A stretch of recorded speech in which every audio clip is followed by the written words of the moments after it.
If someone rises to kill you, rise up and kill them first. That is the directive. That is the morality taught by our Torah, taught explicitly in the Talmud. And Israel has shown the most extraordinary courage by going after Iran, who stated absolutely unequivocally death to Israel.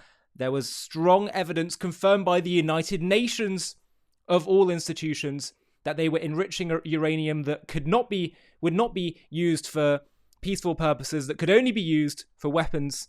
And Israel said, we're going to put a stop to this. I want to unpack with you one of the most remarkable military operations seen, perhaps, certainly in my lifetime, certainly in Israel's war so far, that was started on October 7th, and we've seen some incredible military and security operations since then. And this, what's happened here, tops them all. But I would say even in Israel's history, even in world history. And of course, the days ahead are, in some respects, uncertain. But what we have seen is the incredible, exceptional bravery of Israel, ingenuity, and the hand of God. And speaking of the hand of God, before I get into and unpack what happens, quite remarkable that people have only just realized now what was going on here when Netanyahu decided yesterday to go to the Western Wall and pray. This was taken from the Aish building from Rabbi Steve Berg, whom I know personally. I studied here many years ago and very familiar with this view. And here they were filming Netanyahu quickly and swiftly going to the Western Wall before the strikes were launched. No one quite knew the context of what was going on here. But there he is, driving to the Western Wall. With the security, they blocked it off, the whole area, praying, and now we know the context, that Israel be successful. And I find it, by the way, just interesting thing to reflect on, that just yesterday, the last video I posted was noting the real reason Hamas called October 7th the Al-Aqsa flood. Because for them, they understand that this is ultimately spiritual. Their battle is religious. It's about the Temple Mount.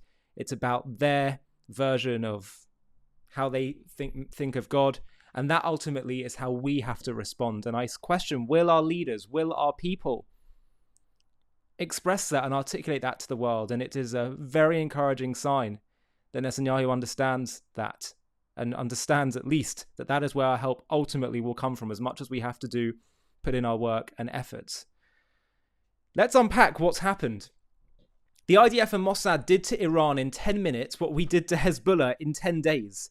This includes targeted assassinations, reportedly targeting the Iranian general staff and nuclear scientists, is now confirmed. Attacking Revolutionary Guard headquarters, nuclear facilities, ballistic missiles, surface-to-surface missiles, air defense system, and other security assets. What's even crazier is that the Mossad created their own bases in Iran in order to get rid of some of these missile launchers, because they were anticipating a counter response. Israel has planned this, we've now can see, for years, and many people wondered, did Netanyahu have what it takes? Would he actually go for it? Well, now we're left without doubt. He refused to cower. As he said in his exceptional speech, which I'll play at the end actually, he said, we have to learn the lesson of history.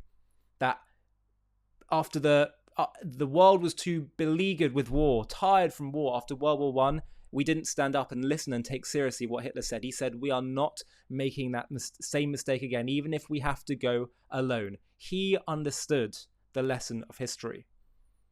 The list of Iranian military commanders believed to be targeted by Israel include Major General Mohammad Hossein Bagheri, Chief of Staff of the Iranian Armed Forces, Hossein Salami, Commander-in-Chief of the IRGC, the Islamic Revolutionary Guard Corps, Major General Ghulam Ali Rashid, and Mohammed Pakpur, Commander of the IRGC Ground Force. And more details are coming in now. But here's what's even crazier. Look at what Mossad did. Mossad commando teams operated in central Iran to deploy advanced operational systems with precision-guided weaponry. These were positioned in open areas near Iranian surface-to-air missile systems. The detailed planning is just extraordinary. As the Israeli offensive began, in coordination with Air Force strikes across Iran, the systems were activated, launched precision-guided missiles simultaneously at designated targets with high accuracy. In a separate covert campaign to neutralize Iranian air defense capabilities threatening Israeli fighter jets, the Mossad secretly installed strike systems and advanced technologies on vehicles. Absolutely remarkable. At the onset of the surprise attack, these systems were activated, launching weapons that completely destroyed Iranian air defense targets. Let's not forget, by the way, in a previous war where Israel was responding to Iranian aggression, they wiped out a lot of their air defense systems, which was a brilliant move, which meant that when Iran escalates, or if they have to then go and attack their nuclear facilities, they have basically freedom of skies to go and do that, which Israel has done because all their Air Force pilots have now returned safely.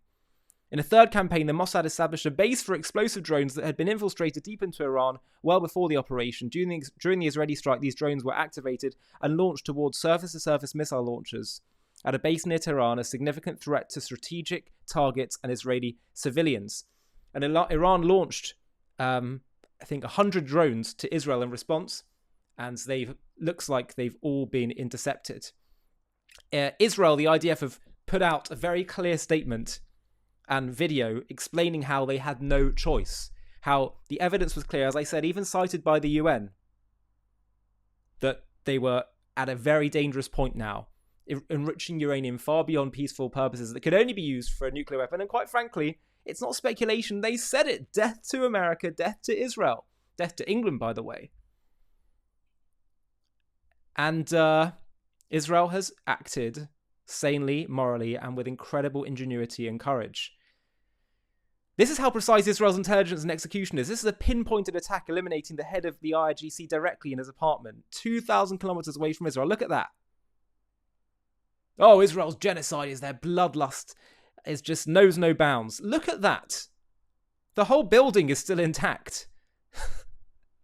It's incredible that they are able to do this.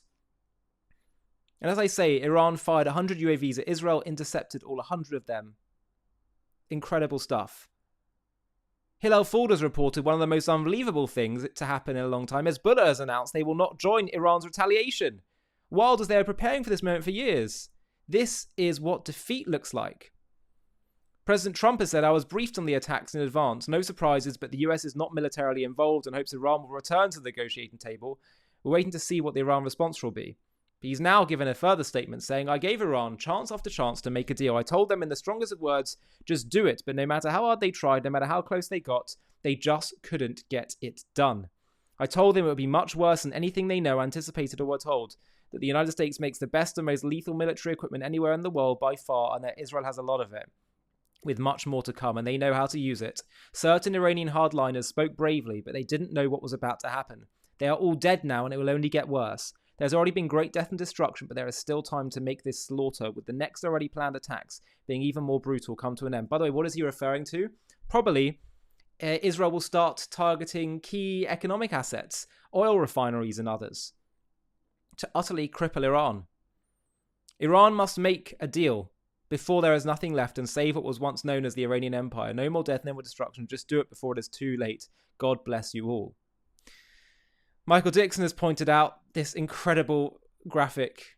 The Iranian regime forgot that Israel is David, and in David versus Goliath, David wins. I mean, look at that. They use all these proxies. That was their plan, the Al-Aqsa flood that began on October 7th, and look what Israel has achieved. Tiny, tiny Israel, facing attacks from Iranian proxies, Hamas, Hezbollah, the Houthis, and others, and then Iran itself. And as I say, this is by no means over. Let's be clear about that. But what Israel's done is hit Iran hard. There was a state of emergency in Israel where people couldn't leave their homes. The alert, I still think it's a state of emergency, but they were told, from what I understand, you can now leave your home. Meira K official said, for anyone who mistakenly thinks the US has not coordinated with Israel, on April 12th, Trump gave 60 days to reach a deal with Iran. Today is the 61st day. By the way, I would note that April 12th was the first night of Pesach, Passover. which, and let me just double check that is the case in my diary. By the way, I don't know if you know you can do this, where on your iPhone you can actually get the Hebrew calendar synced with the non-Hebrew calendar, and this is pretty remarkable because it would have been the 15th of Nisan, and yes, indeed, that was the night of the 12th of April, the day of our redemption, and the 61st day. Israel has every right to turn around and say, you gave him 60 days, look what happened. And of course, it's also been pointed out that today, Friday the 13th, also would be 6 June 613, which for anyone that is slightly familiar with Torah and Judaism will know how significant the number 613 is. It is the number of all the Torah commandments, 613 mitzvot. Alana Newell said, a nation of 10 million people is standing up for the whole globe. Be proud of them. Be grateful to them. Pray for them. Absolutely. Meanwhile, the flabby Western leaders, they say things like, this is Keir Starmer, Prime Minister of the UK, reports of these strikes are concerning, and we urge all parties to step back and reduce tensions urgently. Escalation serves no one in the region. He can't even mention Iran. Stability in the Middle East must be a priority, and we're engaging partners to de-escalate.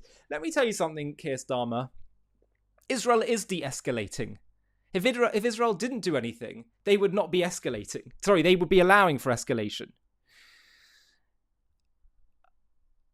Hila Oz pointed out that in this week's Torah reading, in this week's Parsha, it says, God says to the Jewish people, when you go to wage war in your land against an enemy who oppresses you, you shall sound short blasts of the trumpets, and you shall be recalled before God, Hashem your God, and you shall be saved from your foes. And I have to say, in this moment, I feel so grateful that Netanyahu went and prayed at the Western Wall, at the Kotel, because it shows that he understands ultimately, as it says in that verse, you shall be recalled before Hashem your God, and you shall be saved from your foes. If we, as Israel, understand who we are, invoke the name of God in what we do, then God will be assured to bless us.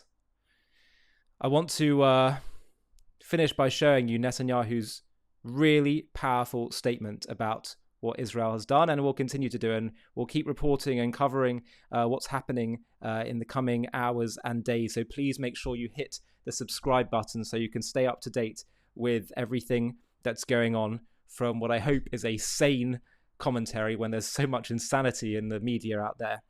But let me finish by showing you Netanyahu's statement, because this is historic by any measure. Have a watch. Moments ago, Israel launched Operation Rising Lion, a targeted military operation to roll back the Iranian threat to Israel's very survival. This operation will continue for as many days as it takes to remove this threat. For decades, the tyrants of Tehran have brazenly, openly called for Israel's destruction. They've backed up their genocidal rhetoric with a program to develop nuclear weapons. In recent years, Iran has produced enough highly enriched uranium for 9 atom bombs. 9. In recent months, Iran has taken steps that it has never taken before, steps to weaponize this enriched uranium. And if not stopped, Iran could produce a nuclear weapon in a very short time. It could be a year, it could be within a few months, less than a year. This is a clear and present danger to Israel's very survival. 80 years ago, the Jewish people were the victims of a Holocaust perpetrated by the Nazi regime. Today, the Jewish state refuses to be a victim of a nuclear Holocaust perpetrated by the Iranian regime.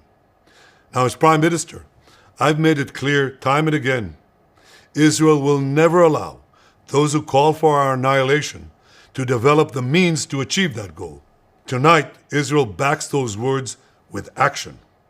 We struck at the heart of Iran's nuclear enrichment program. We struck at the heart of Iran's nuclear weaponization program. We targeted Iran's main enrichment facility in Natanz. We targeted Iran's leading nuclear scientists working on the Iranian bomb. We also struck at the heart of Iran's ballistic missile program. Last year, Iran fired 300 ballistic missiles at Israel. Each of these missiles carries a ton of explosives and threatens the lives of hundreds of people. Soon, those missiles could carry a nuclear payload, threatening the lives not of hundreds, but of millions.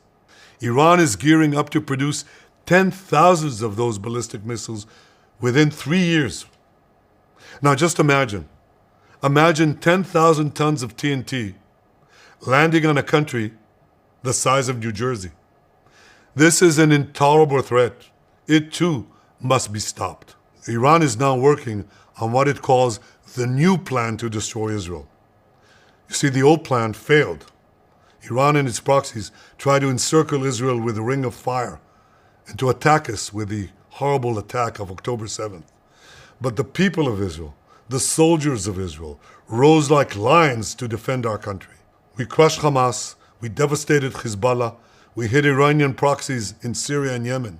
And when Iran directly attacked us twice last year, we struck back inside Iran itself. Yet in defending ourselves, we also defend others. We defend our Arab neighbors. They too have suffered from Iran's campaign of chaos and carnage. Our actions against Iran's proxy Hezbollah led to the establishment of a new government in Lebanon and the collapse of Assad's murderous regime in Syria.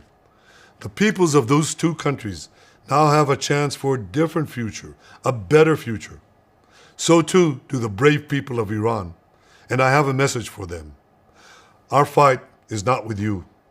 Our fight is with the brutal dictatorship that has oppressed you for 46 years. I believe that the day of your liberation is near. And when that happens, the great friendship between our two ancient peoples will flourish once again. I want to assure the civilized world, we will not let the world's most dangerous regime get the world's most dangerous weapons. And Iran plans to give those weapons, nuclear weapons, to its terrorist proxies. That would make the nightmare of nuclear terrorism all too real. The increasing range of Iran's ballistic missiles would bring that nuclear nightmare to the cities of Europe and eventually to America. Remember, Iran calls Israel the small Satan. It calls America the great Satan. And this is why for decades, it's led millions in the chants of death to Israel and death to America. Today, Israel is responding to those genocidal calls with action and with a call of our own. Long live Israel and long live America. Our action will help make the world a much safer place. I want to thank President Trump for his leadership in confronting Iran's nuclear weapons program. He has made clear time and again that Iran cannot have a nuclear enrichment program. Today, it is clear that Iran is just buying for time. It refuses to agree to this basic requirement of peaceful nations. That is why we have no choice but to act, and act now. The hardest decision any leader has to make is to thwart a danger before it is fully materialized. Nearly a century ago, facing the Nazis, a generation of leaders failed to act in time. They were paralyzed by the horrors of World War I. They were determined to avoid war at all costs, and they got the worst war ever. They adopted a policy of appeasement. They closed their eyes and ears to all the warning signs. That failure to act resulted in World War II, the deadliest war in history. It claimed the lives of 60 million, including 6 million Jews, a third of my people. After that war, the Jewish people and the Jewish state vowed, never again. Well, never again is now. Today, Israel has shown that we have learned the lessons of history. When enemies vow to destroy you, believe them. When enemies build weapons of mass death, stop them. As the Bible teaches us, when someone comes to kill you, rise and act first. This is exactly what Israel has done today. We have risen like lions to defend ourselves. Over 3,000 years ago, Moses gave the people of Israel a message that has steeled their resolve ever since. Be strong and courageous, he said. Today, our strong and courageous soldiers and people stand together to defend ourselves against those who seek our destruction. And by defending ourselves, we defend many others, and we roll back a murderous tyranny. Generations from now, history will record that our generation stood its ground, acted in time, and secured our common future. May God bless Israel. May God bless the forces of civilization everywhere. Thank you. Hi, thank you so much for watching. To watch another one, click here. To stay up to date with all our content, click here to subscribe. And if you're able to, you can help support JTV to grow and grow by clicking join below this video, where you can become a member and get perks including early access to videos and private live discussions with me. But most of all, you'll be partnering with us on our mission to change the world.